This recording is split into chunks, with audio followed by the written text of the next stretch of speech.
Hi, hello, my name is Gabio, and we're gonna make this quick. This is the Ever After Height Part 2. Last time I did the Ever After High creation, I had a lot of fun. I really like character designing. It's basically my favorite part of doing art. It's basically what I want to go into later, so I think this is a good practice. And it's really fun to take a character that already exists, and even if you like the design, just try to redesign it in your way and make a cohesive lineup. And yeah, so that's what I'm trying to do. After that video, I was thinking about what could I do again, and I decided to do the Rebel Princesses. At first I wanted to make the royal princesses, and I thought, well, I want to do Ashlyn, definitely Briar, and then I could do Cupid, and then I realized they were all rebels because it's part of the conflict in the series that Briar and Ashlyn starts off at royal but quickly become rebel for different reasons. So I thought it was really interesting to play with that and to just design them as princesses, so pink, fluffy, just to have a cohesive reasoning behind why I did these three. But yeah, so let's start with Briar. Okay, so for Briar Beauty's designs, the first thing I really wanted to go in with was the flower theme.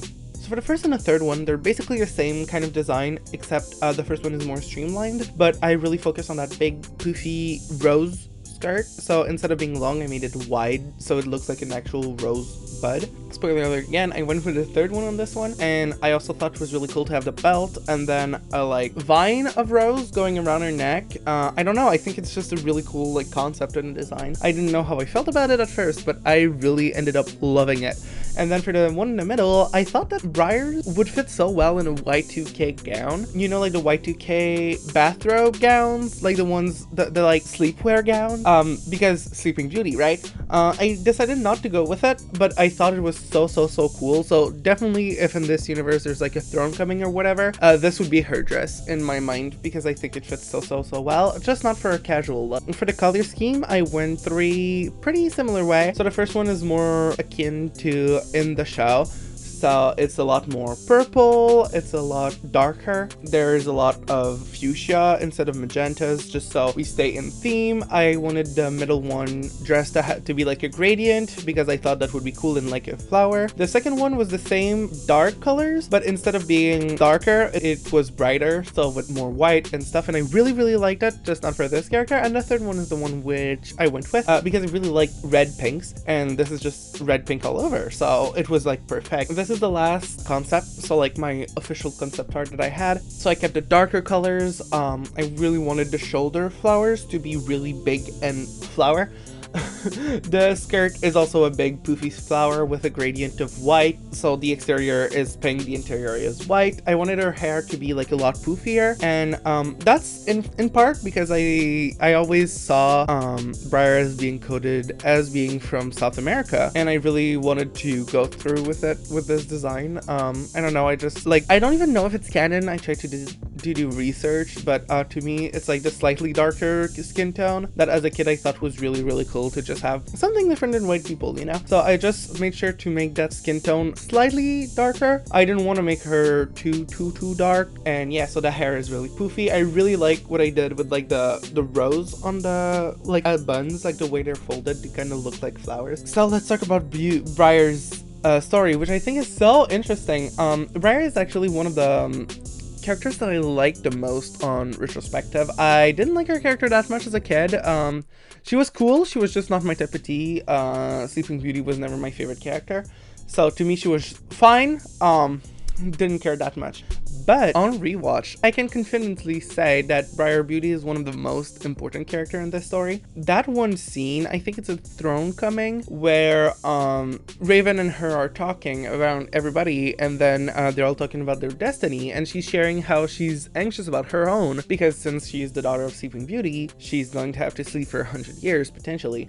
And when she's like, well, how do you think it would feel to sleep 100 years? And then Raven responds with something like, oh yeah, all the party would miss, because Briar is a like party girl. That's how she was introduced. She parties a lot and then she sleeps, and that's her character concept. But then the development is that she responds to that, is that how you see me? I mean, I'm gonna lose all my friends. And I always thought that this was so powerful, and after that moment, she kind of become one of the main character because she is the one who steals the Book of Legends, which then it was like kind of retcon because Mattel had some really weird way of handling like Way to Wonderland onward. I don't know what they did there, but didn't really work. But yeah, she went in and was like basically the new main character, which I thought was so cool.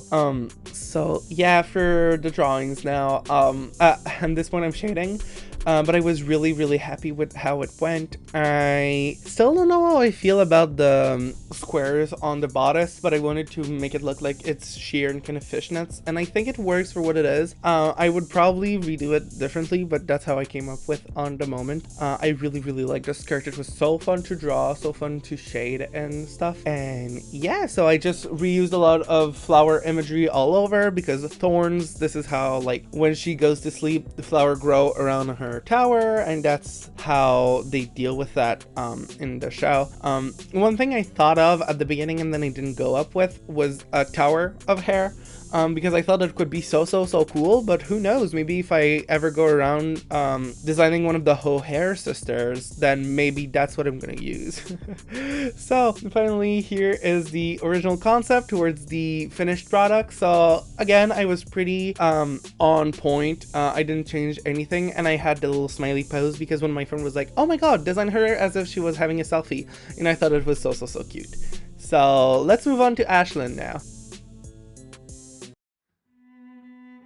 Alright, so before we go into the Ashlyn design, I have to talk about my biggest qualm with Ever After High in general, and I think Ashlyn is one of the best example of it, is that a lot of character designs in Ever After High are great. I love the fashion, I love the design. They don't represent the personality of the character. This is one of the main problem, and furthermore, Ashlyn also suffers from her design not really referencing her original story, and that I really understand. Cinderella has nothing really iconic, except from the glass shoe, but everything else that is really iconic about the Cinderella story is seen through the Disney lens, so the Disney movie, and you cannot touch that. As someone who works in character design, you cannot touch anything Disney, so I understand why. And with her personality, the problem is that Ashlyn is really reserved and doesn't really like being a princess because she'd much rather be with Hunter. Her character design is like just not very how she is portrayed. I use that a little bit in my design, but I just think that it doesn't really fit the character, so I tried to work on that.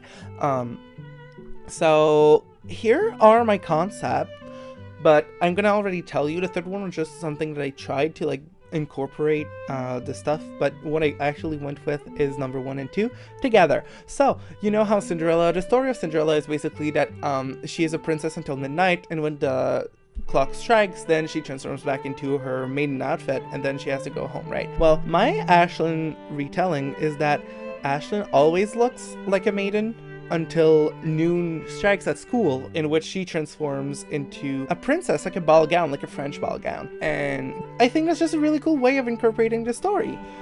For the color story, the first one, I didn't really like it. I wanted to incorporate teals and baby pinks, but this was way too dark and it didn't fit her personality either. I like the colors, but not for this specific character. But it's basically the lineup. The second one is the one I actually went with. So I put the teal and then I put a red pink. And I know I love red pinks and I keep talking about how much I love red pinks, but this works really well because since the teal is like a greenish blue and this is a reddish pink, they are opposite on the color wheel, so they match really well together and they just look pleasing to the eye. And then I put like a more orangey hair to complement. And then on the last one, I wanted to try the opposite color scheme, which I really liked, but I only liked the ball gown really, didn't like the maiden outfit. And since I wanted them to have the exact same color, I couldn't go with it. And yeah, so for the third one I was trying really hard, but then I decided to go with a combination of 1 and 2.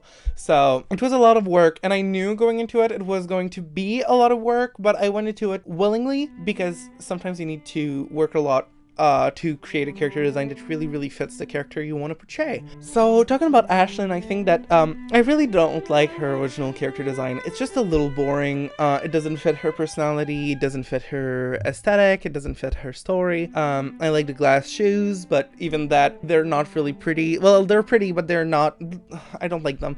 So that's why, like, there is no shoe since I'm keeping only the bust up for these character designs. But it's it's okay. I think it is portrayed pretty well. I like her story with Under, and I think it's really funny how she's a rebel and how uncomfortable she is with the concept of being a princess in a lot of time, and how she starts off really princessy and really like happy of being a princess, and then because of her relationship with Hunter, she kind of dials back. I think it's a very interesting way to portray a character, and I use that a lot in my characters as well. Like in this design, I use this kind of a lot because I think the way I conceptualize this version of the character is that when she is in her ball dress, so at noon when she transforms, she feels like very uncomfortable because that's not who she is. She wants to be like a simple person that lives like basically cottagecore, even though that's not a very cottagecore outfit, but like she wants to like live with Hunter in the woods and just like have fun without the pressure of being a princess. So that's kind of what I incorporated in the character as well, which I think is a very interesting thing, I guess. Maybe I'm wrong, but that's how I perceive it. I think my way of portraying the character is a little bit better about it. For the ball gown and the maiden outfit, I both reference actual French 1600, like Louis XIV fashion. The maiden dress is like a more casual version of the servante dress that they would have in the time, and then the ball gown is a smaller version of one of the ball gowns from this era as well. Also with the makeup of the ball gown, we're not there yet, but I tried to put a very contemporary eye, but also keep the rest of the face pretty like not too bad, and like I blushed the cheeks, which I don't usually do that way. I usually like draping my blush, but in this instance I really concentrated on the apple of the cheeks. And yeah, so for the shadings I decided to go with double shading. So sometimes when I have a lot of time and I need more depth in my character, I go once cell shading, so basically only shading very specifically what I want to shade like a cartoon, and then I go on a second round blending the shading. So that's not totally what I did with the servante dress, but that's what I really did with the second part of the dress. Also, something I want to acknowledge is that although Cinderella is a French story, I decided to darken her skin tone to a more olive skin tone, and the reason why is that even though the Cendrillon tale is like one of the most iconic one and one of the most renowned, it is inspired a lot by a Roman tale in which a Roman slave basically becomes the queen of Egypt, I believe, because a bird like took her shoe. I don't know that story that well, but I know that a lot of Cinderella, like one of the earliest version of this story, is Roman. I really wanted to go with a slightly darker skin just to pay homage to that, and also because having like very pale character like Ever After High tends to do is very boring, so I wanted to have a little bit of diversity when you look at like my cast, and I hope that's okay. And yeah, so for the ball gown I tried to really accessorize it. I really like doing the sleeves. They were really tough to do because I, like in my sketch, I kind of scribbled on it and it looked really good, but then I had to like clean it, and then it was kind of but it was still really, I really liked it. I decided to put the hair down as well, which they wouldn't have had in the French version, like in the Louis XVI era, but I really wanted to just like reference it. And here is the final product compared to the concept. So again, I said really close, and it was really I'm really proud of it. It was a lot of work, but it was a lot of fun. And now let's move on to Cupid. Okay, so for Cupid, I think it's important to start with where she comes from because it's really important in my design. So, C.A. Cupid was actually introduced in Monster High instead of Ever After High, in which she is the adopted daughter of Eros. So, Eros is the primordial god of sexual desires and love. Depending on the retelling of the story you're reading, he's either a primordial being, so a titan over Kronos in the timeline if you want, and in some retelling, partially Roman retelling if I'm not mistaken, he would be the son of Venus / Aphrodite. That's just how it went. Sometimes it's retellings. But she's the adopted daughter of this god, and in Monster High she's shown as being skeletal because she's a monster. All that to say, I really wanted to include a very tiny figure, so really I used the skeletal to try to make her super thin waist, and then my first idea was Dior's new look. I'm not a fashion expert by any means, but Dior's new look is really, it's one I have a lot of qualms with that silhouette, partially because of what it created, because that was the first time that having an hourglass figure was considered like really important, and then it created the clusterfuck that came of today with like size -2 models being the average. But in a vacuum, this is a very good silhouette that I really like, and I wanted to really hone it on it. So on the 3 designs that I made, the one in the middle is basically the same exact one that she has in the show, but I decided to make it more new look, so to cinch it more in the waist and then open it a lot more, but I ended up not really liking it. So then it was the first one, which is really a new look with the shoulders, and then the third one was my favorite and the one I went with because I really like the umbrella skirt, like very poofy, and I really like the design I had. Also the uncovered shoulders fit really well with her. In the color stories, it's about the same thing as everyone else. So the first one that I did was really honing on regular Cupid, so the same as in the show, and in the second one I decided to go with really bright, hot, warm pinks because again, red pinks, beloved. It looks really cool, and I almost went with it, but it was just a little too aggressive, but I really like it. Like, oh, on its own, I really like this color scheme. And on the third one, I desaturated it slightly, and again, more red pinks. It's a, what do you want? It's a recurring theme in my art.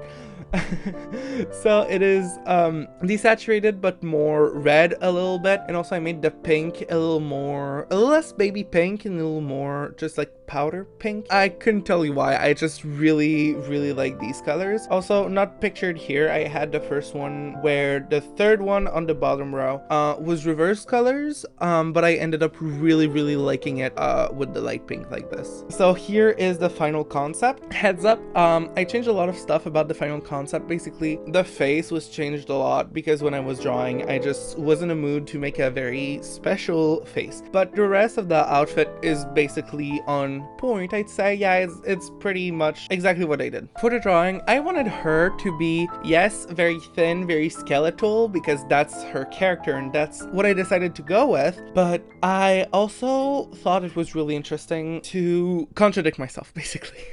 So in Ashlyn and Ella, I went a lot about how one thing that I dislike about Ever After High is their designs don't really reflect the personality of the character. And for Cupid, I decided to do it on purpose. So it's a purposeful betrayal of my ideas for this retelling, but hear me out. Cupid is a goddess. She's an adopted goddess, of course, but she's still, through the form, an actual goddess. But Cupid is also one of the most helpful characters in the story. I think they should have put a lot more emphasis on her. That's my opinion.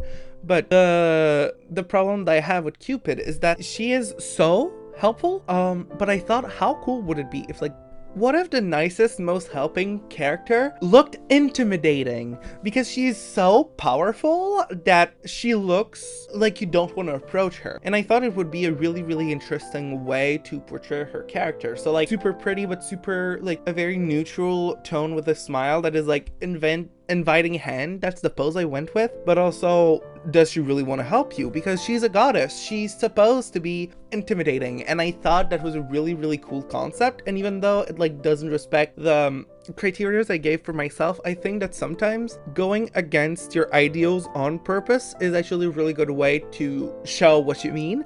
So I think that for this character storytelling, it would be really cool if she looked intimidating, and that's why she was alone, because people are like not scared of her, but they don't know if they can approach her because she's so perfect. For the other parts of the design, I decided to give her a lot of golden jewelry because I actually am really bad at drawing jewelry, but I love it, and I like when it's accessorized, and pink and gold is always so pretty. I gave her a victory rose. I think it really fits her personality of like too much, if that makes sense. I think it's just really cool. For the makeup, I decided again to go with a really bright makeup, and the blue eyes with the white heart-shaped pupils was really fun to do, and I think it has a really nice touch. I really like this piece, if you can tell.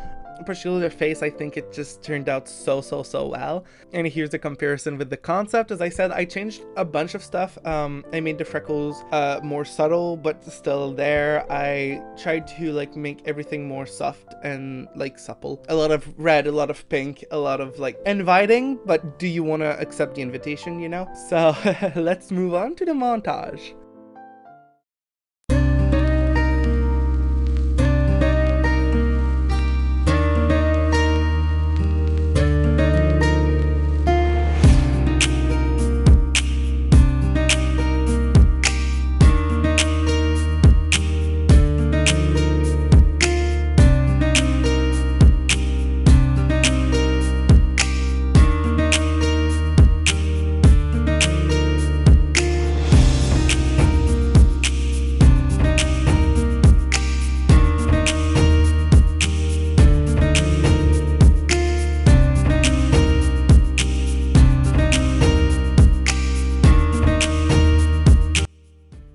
thank you a lot for watching. I hope you liked this. I really liked the first video of Ever After High that I did, and it's just a really fun exercise in character design. It's just really fun to do for me to like sit down and try to design, or in that case redesign characters, and the colors were fun, and I really like Ever After High's characters in general, so I think that redesigning them is always something that I have a lot of fun doing. As I said in the last video, I'm starting school next week, so I'm gonna be not as present anymore, but I'm actively working on my second Heather's video, so I can just tell you that I am not only listening to a soundtrack, watching a bootleg, and reading a book, but I am doing all three. So thanks a lot for watching. I appreciate it a lot. My social medias are going to be in the description. Thank you so much. See you soon.